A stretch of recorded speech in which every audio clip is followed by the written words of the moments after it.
Point marking করে বের করতে হয়, সেগুলো আমাদের সেকেন্ড ইয়ারের স্টুডেন্টরা তাদের প্র্যাকটিক্যাল করে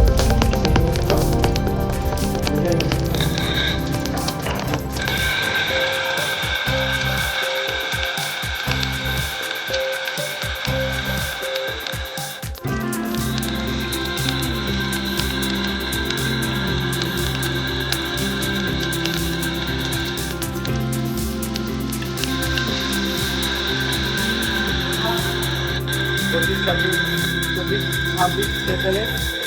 সেকেন্ড ইয়ারের স্টুডেন্ট আমাদের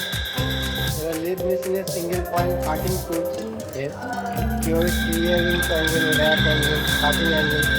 পয়েন্ট অ্যাঙ্গেল বের করতে হয়, সেগুলো এরা করছে নিজের হাতে গ্রাইন্ডারে লাগিয়ে টুলসগুলো সেই অ্যাঙ্গেলগুলোকে বের করছে। তো ইউটিউবে এরা যে প্র্যাকটিক্যাল হাতে দেখতে যে অ্যাঙ্গেলগুলো কোন অ্যাঙ্গেল কোথায় কীভাবে বের করতে হয় সেগুলো ওরা বের করে দেবে।